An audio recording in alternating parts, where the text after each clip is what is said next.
This land is your land, this land is my land, from California to the New York Island, from the Redwood Forest. Many Americans are concerned and disturbed by the increasing corporate control of society and our political institutions, by the unequal spread of wealth, and by illegal wars funded by U.S. taxpayers to the tune of more than $10 billion a month. But a small group of Vermonters is doing something about it. They're attempting to secede from the Union. Welcome to Collateral. I want to help you secede. Can we raise some money for you, or can we provide transportation to Canada or something?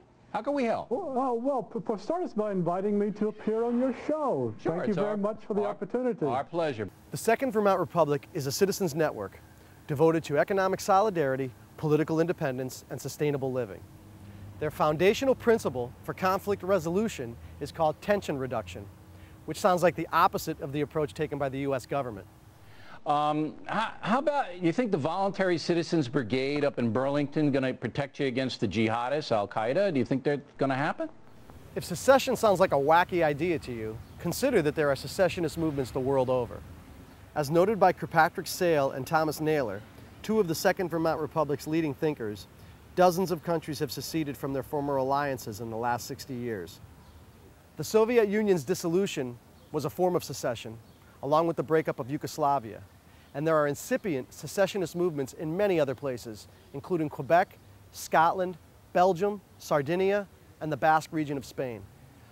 Although some secessionist movements contain elements of nationalism and racism, it is important to acknowledge the desire of all people to maintain local control over politics, culture, and society in general. Just think of Tibet. Even more strikingly, Sale noted that a 2006 poll found that 71% of Americans believe that our system of government is broken and cannot be fixed. Vermont's part of the USA. Do you think it's a terrible country? Not Vermont. No, but I love Vermont. I don't love the United States. Yeah. Can't be fixed. That's fertile ground for secessionism. In Vermont, where secessionism is reported on more often and where interest is growing, a full 13% of the population responded affirmatively to the following statement in a 2007 poll. It would be a good idea for Vermont to secede from the United States and become once again an independent republic, as it was from 1777 to 1791. In 2006, only 8% of the population believed that. Canada is a pretty liberal country. Wouldn't you be happy there? Well, that's interesting you proposed that. One of my fantasies, Bill, is that possibly Vermont secedes from the United States, teams up with New Hampshire, Maine, and the 4 Atlantic provinces, and we create a little country the size of Denmark and call it New Acadia. Now, the ultimate strength of U.S. secessionism is almost certainly tied to the national economy. Climate change and diminishing oil reserves, along with spiking prices and a weak dollar, are already producing a shift to local economies. As these factors deepen, Sale and others believe that the national economy will become essentially meaningless.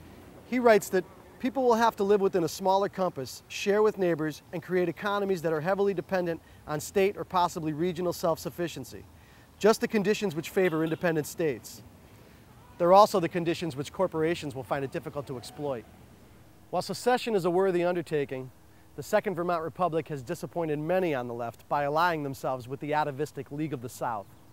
While not explicitly racist, the League of the South seeks a return to a more traditional South, with a biblical Christian, anti-feminist cast. Here's hoping that the Vermont secessionists keep their eye on the prize and resist any temptations to compromise their vision in pursuit of greater numbers. Their effort is too important for that. Hope to see you next week. I saw below me that golden valley. This land was made for you and me. This land is your land.